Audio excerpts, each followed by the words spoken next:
नमस्कार, Ajit web TV देख रहे सभी दर्शकों का स्वागत है। मैं रोहिणी ओब्रॉय और आप देख रहे हैं खबरों के आईने से। इस वक्त स्टूडियो में हमारे साथ मौजूद हैं अजीत समाचार से न्यूज एडिटर विकास सचदेवा जी। विकास जी, मैं स्टूडियो में आपका बहुत बहुत स्वागत करती हूं। बहुत बहुत धन्यवाद जी। तो आज के कार्यक्रम की शुरुआत हम अपने कुछ खास मुद्दों से करेंगे। विकास जी, सबसे पहले हम अपना मुद्दा लेते हैं जो महंगाई को लेकर। जी बिल्कुल, जो महंगाई की मार है वह बहुत तेजी से बढ़ रही है। बिल्कुल बिल्कुल। तो हर तरफ आम लोगों द्वारा और जो अपने विपक्ष पार्टीज हैं उनकी तरफ से जगह जगह पर विरोध प्रदर्शन किए जा रहे हैं। जी जी। और बात करें तो एलपीजी के साथ जो टोल प्लाजा के भी जो भाव है वो सातवें आसमान को छू रहे हैं। जी जी बिल्कुल। इसके बारे में आपके क्या विचार हैं, आप क्या कहेंगे इस पर? देखिए, महंगाई जो है, मैं बात करूंगा अगर थोड़ा सा पीछे चलें तो जो चुनाव हुए, बिल्कुल, चुनाव से 4.5 महीने पहले या 5 महीने पहले बिल्कुल भी ना पेट्रोल के दाम बढ़े, बिल्कुल ना डीजल के, ना एलपीजी सिलेंडर के, किसी चीज के दाम नहीं बढ़ाए गए, बिल्कुल, क्योंकि चुनाव आने वाले थे। बिल्कुल बिल्कुल।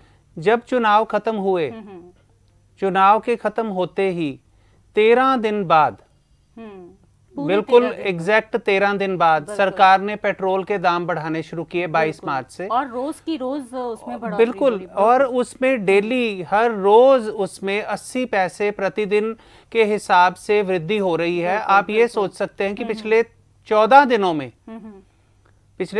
में 12 बार उसमें वृद्धि हो चुकी है। बिल्कुल, जबकि ये सबसे ज्यादा जरूरत है कि आम जनता को पेट्रोल। जी बिल्कुल, पेट्रोल और डीजल ही जो हैं वो बैकबोन है, क्योंकि अगर पेट्रोल और डीजल के दाम बढ़ते हैं तो बाकी सारी चीजों के दाम अपने आप बढ़ जाते हैं, क्योंकि उनके हिसाब से ट्रांसपोर्टेशन महंगी हो जाती है। बिल्कुल बिल्कुल, हर चीज महंगी हो गई, खाने वाली चीजें, यहाँ तक कि आप कोई तेल ले लीजिए, दालें, सब्जियां, सारा कुछ महंगा। नवरात्रि भी जो चल रहे हैं, कह रहे हैं कि उनकी भी जो वस्तुएं हैं वो भी पेट्रोल की वजह से, जी जी बिल्कुल, उनके भाव भी जो हैं काफी ज्यादा डेफिनेटली, क्योंकि ट्रांसपोर्टेशन महंगी होने की वजह से हर चीज महंगी होती जा रही है।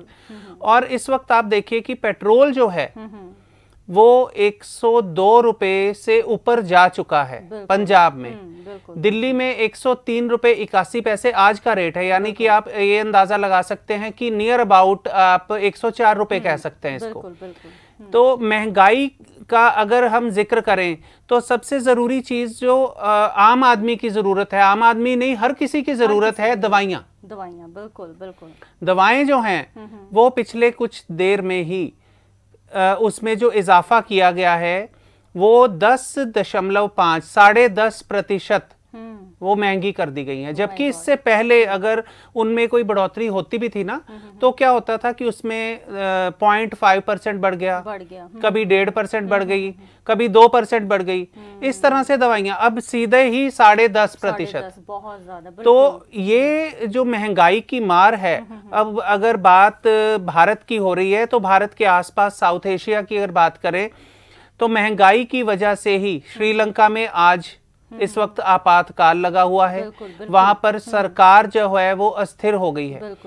तो महंगाई आने वाले दिनों में भारत में क्या रूप दिखाएगी, आखिर मोदी सरकार चाहती क्या है जनता से, कि किस तरीके से वो चाहते हैं कि भारत के लोग अगर सांस भी लें तो उस पर भी टैक्स दें। बिल्कुल सही बात। जिस तरीके से महंगाई बढ़ रही है, हर चीज बढ़ रही है, लेकिन उस पर मोदी सरकार कोई भी अपना ना तो बयान दे रही है, उस पर कोई प्रतिक्रिया नहीं आ रही। संसद की कार्रवाई में मोदी जी अभी तक महंगाई पर बोल ही नहीं पाए, ना ही बोले हैं, ना ही उन्होंने जरूरत समझी है बोलने की। बिल्कुल, एलपीजी भी हमारी बहुत ज्यादा, गैस सिलेंडर जो हैं जी बिल्कुल बहुत जरूरत है। और आप एलपीजी सिलेंडर, जो घरेलू एलपीजी सिलेंडर हैं वो तकरीबन आप लगा सकते हैं 980 रुपए पंजाब में रेट है, 1000 के आसपास अब लगा सकते हैं कि 1000 के आसपास हो गया।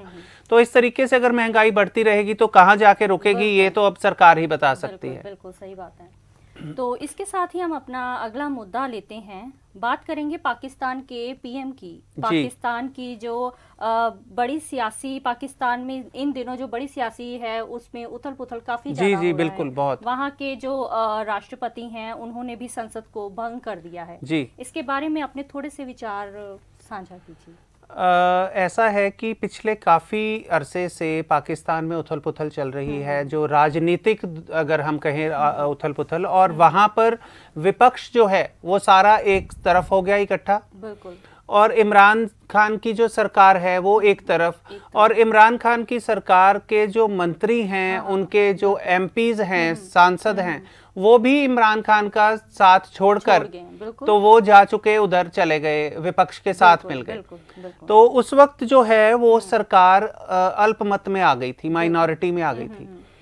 उस वजह से विपक्ष ने इकट्ठे होके संसद में अविश्वास प्रस्ताव पेश किया कि हम इस सरकार में अविश्वास प्रस्ताव जो है वो रखते हैं। बिल्कुल बिल्कुल।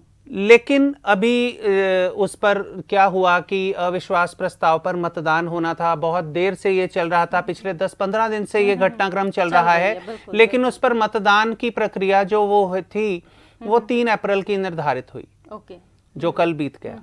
3 अप्रैल को मतदान होने से पहले ही वहां के राष्ट्रपति ने इमरान खान सरकार की सलाह पर संसद को भंग कर दिया, नेशनल असेंबली जो इससे वो कहते हैं। तो अगर देखा जाए तो ये एक तरह से असंवैधानिक कदम भी है, जो कि विपक्ष भी यही कह रहा है, क्योंकि अगर कोई सरकार विश्वास मत हासिल नहीं कर सकती, उस पर अविश्वास जताया जा रहा है, तो वो संसद भंग करने की भी सलाह नहीं दे सकती, उसका प्रस्ताव नहीं कर सकती। बिल्कुल सही है, बिल्कुल। और राष्ट्रपति ने भी उनके कहने पर जो वो किया वो एक तरह से असंवैधानिक, वहां पर एक इस वक्त जो संवैधानिक संकट के साथ साथ राजनीतिक संकट भी है, और वहां पर सेना जो है वो पूरी तरह से सरकार पर, लोकतांत्रिक सरकार पर पूरी तरह से भारी है, वहां पर उन पर पूरी तरह से अपना दबाव बनाए हुए है। और आने वाले समय में अब क्या हो सकता, अभी इस वक्त भी अगर आप कहें तो वहां की सुप्रीम कोर्ट में संसद भंग होने को लेकर जो याचिका विपक्ष ने दी है उस पर सुनवाई चल रही है। और एक और बड़ा नाटकीय घटनाक्रम वहां पर हुआ कि आज पूरे विपक्ष ने मिलके अपनी ओर से एक कार्रवाई चलाई संसद की, और उसमें उन्होंने 200 मतों से इमरान खान सरकार को के खिलाफ अविश्वास प्रस्ताव जो है वो पास कर दिया, और उन्होंने इसे संवैधानिक भी बताया और सही भी बताया। तो आने वाले समय में पाकिस्तान में राजनीतिक और संवैधानिक घटनाक्रम क्या मोड़ लेगा ये तो समय ही बताएगा, क्योंकि उस पर नजर इस लिए ज्यादा महत्वपूर्ण रहती है क्योंकि उस वहां पर जो उथल पुथल होती है उसका सारा जो असर है वो भारत पर भी पड़ता है। बिल्कुल पड़ता है, बिल्कुल जी। तो वहां पर क्या सरकार है, किसकी सरकार है, कैसी है, उनकी क्या नीतियां हैं, अगर वहां पर सेना फिर से काबिज हो जाती है सत्ता पर तो वो आगे से क्या करेगी, ये सारा भारत के साथ जुड़ा हुआ है। बिल्कुल बिल्कुल सही है। तो अगला मुद्दा हम लेते हैं पंजाब सरकार के नवगठित जो सीएम है भगवंत मान जी, उन्होंने एक बहुत बड़ी राहत जो है वो दी है। उन्होंने कहा है कि जो प्राइवेट स्कूल्स हैं उनकी फीस पहले बढ़ा कर ली जाती थी, उन्होंने कहा है कि इसकी फीस नहीं बढ़ाई जाएगी। कहीं ना कहीं ये राहत भरा कदम लग रहा है, उन्होंने जो पहला ये ऐलान किया है जी। इसके बारे में आपके क्या राहत भरा देखिए कदम पेरेंट्स के लिए तो लग रहा है, लेकिन अगर प्राइवेट स्कूल्स की मैनेजमेंट्स के तरफ से बात की जाए तो उनके लिए तो ये राहत नहीं है।